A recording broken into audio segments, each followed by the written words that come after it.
It happened in a salon where she sold beauty products. One customer was dressed in a nice blouse, which quickly attracted her attention. She came up to the customer to ask where she'd bought the blouse, but the customer said that it didn't matter because she would never be able to afford it. Humiliated, she swore she would earn so much money that she could buy anything she wanted. Welcome to Personality Matters. I'm Arthur Camps, and today we'll be talking about Estee Lauder.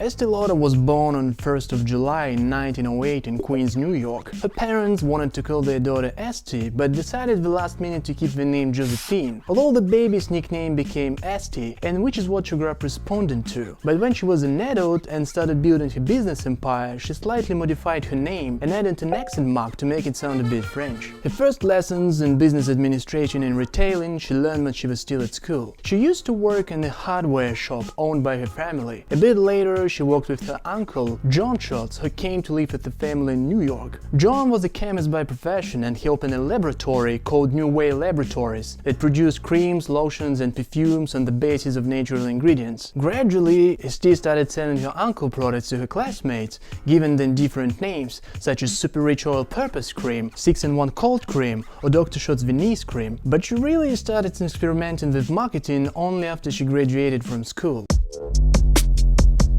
Once Estee had her hair done at a salon, she was complimented by its owner for having delicate and well-groomed skin. The owner wanted to know the secret, so the next day Estee got back to the salon with a pile of her uncle products. The owner was so impressed that he asked Estee to sell the products at the salon. That's where she came across the rude customer we mentioned before. Remember? She asked, "Where did you buy the blouse?" The customer said, "It doesn't matter, anyway you can't afford it." From that moment on, she decided she would earn so much money that she could buy anything she wanted. Most nights she was in the kitchen experimenting with natural ingredients, soaring over pots and pans, trying to improve her products. During the day she visited clients, sold products and gave free makeup demonstrations. Naturally, she expanded her network, and being aware of how valuable her business clients were, she slightly started reinventing her past and that of her immigrant parents.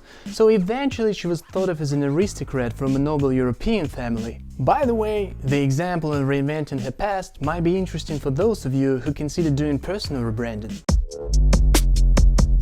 Anyway, in 1930, Estee married Joseph Lauter, who would later become Lauder. Soon they had their first child, Leonard. But even the weight of motherhood didn't stop her from developing her beauty business further. That finally started taking a toll on her marriage, and a couple of years later, Estee and Joseph broke up. That didn't change anything for her. She spared no effort to expand her business. She kept visiting guests at the hotels in the New York metropolitan area and soon opened an office in Miami Beach, Florida, to target wealthy holidaymakers. However, in 1942, she was back together with her former husband Joseph. The old frame rekindled and the couple remarried. From then on, they were both involved in business. Estee was in charge of development and marketing, Joseph was responsible for manufacturing and finance. It's always better to divide responsibilities to launch a company, isn't it? So in 1944, they opened their first store in New York, and in 1947, they established the company under the name we know it today, Estee Lauder. It was decided that the products would be distributed through outlets and big department stores only.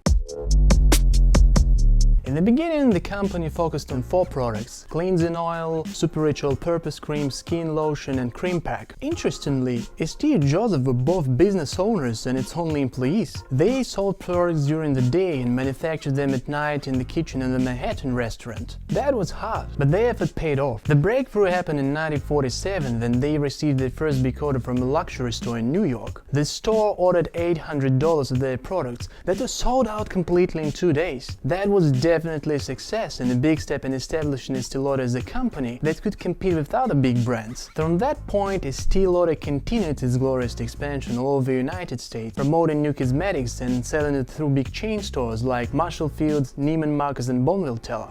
Even though the business went well, it badly needed a more robust marketing campaign. But the advertising budget was not enough to make big agencies interested in promoting the company brand. In an attempt to fill the lack of marketing, Estee came up with the brilliant idea to distribute free samples among the shoppers, which worked wonders and attracted lots of new customers. It sounds familiar, doesn't it? The strategy with free samples got even more sophisticated. Estee Lauder started giving them with every purchase, and then offering them through direct mail as well as at fashion shows. By the 1950s, Estee and Joseph worked towards diversifying their business. That was linked first of all with the launch of new products, such as the Bath Oil Youth Duo, that not only turned out profitable but also revolutionized the perfume segment. Another major hit was the male perfume Aramis. That was, by the way, the first prestige fragrance for men. A bit later, Estee Lauder introduced their third successful brand, Clinique, a line of fragrance-free, allergy-tested cosmetics. The product was actually elaborated and tested in a laboratory under the personal control of her daughter-in-law Evelyn Lauder.